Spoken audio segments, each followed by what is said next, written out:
আজকে যে রেসিপিটি করে দেখাবো লাচ্ছা সেমাই পাকোড়া। এটি করতে কি কি উপকরণ লাগছে চলুন একবার দেখে আসি। লাচ্ছা সেমাই পাকোড়া উপকরণ: তেল ভাজার জন্য লাচ্ছা সেমাই 1 কাপ, বেসন 1 কাপ, কর্নফ্লাওয়ার আধা কাপ, পেঁয়াজ কুচি আধা কাপ, মরিচ গুঁড়া 1 চা চামচ, জিরা গুঁড়া 1 চা চামচ, লবণ স্বাদ মতো, ডিম 1টি এবং চিনি 1 চা চামচ। দেখে নিলেন কি কি উপকরণ লাগছে, চলুন রেসিপিটি তৈরি করি। আমি তেলটাকে গরম দিয়ে নিচ্ছি, পরিমাণ মতো তেল। ডুবো তেলেতে ভাজবো।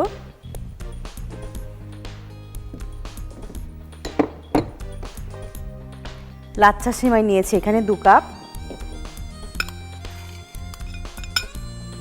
এর সাথে বেসন নিচ্ছি আমি 1 কাপ।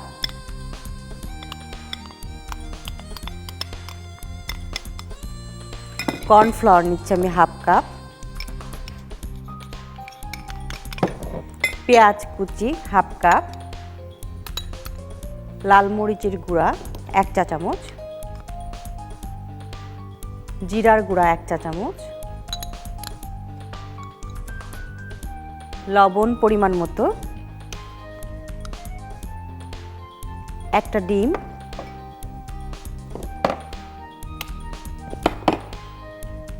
সবগুলো সুন্দর করে মাখিয়ে নেব, প্রয়োজন মনে হলে একটু পানি দিব। চিনি নিচ্ছি 1 চা চামচ। আমার হাতটা পরিষ্কার আছে।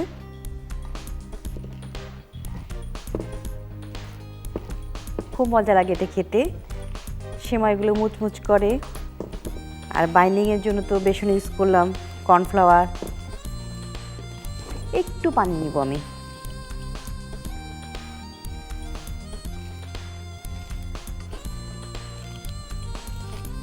আমার তেলটাও গরম হয়ে আসছে, পাকোড়াগুলো আমি এখন ছেড়ে দেব।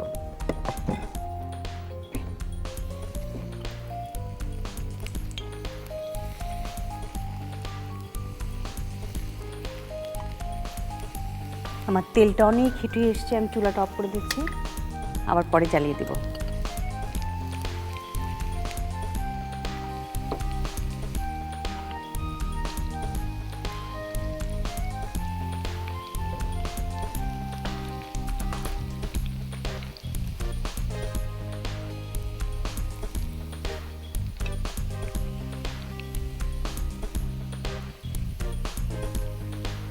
আমি পাকোড়াগুলো উঠিয়ে নিচ্ছি।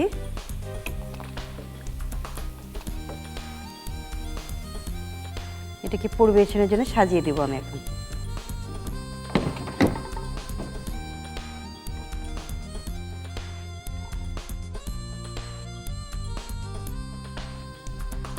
হয়ে গেল আমার লাচ্ছা সেমাই পাকোড়া। এই প্রস্তুত প্রণালীটি আরেকবার দেখে আসি চলুন। প্রথমে ফ্রাই প্যানে তেল দিন, বাটিতে সেমাই নিন। এতে বেসন, কর্নফ্লাওয়ার, পেঁয়াজ কুচি, মরিচ গুঁড়া, জিরা গুঁড়া, লবণ, ডিম ও চিনি দিয়ে ভালোভাবে মাখিয়ে তেলে ভেজে পরিবেশন করুন।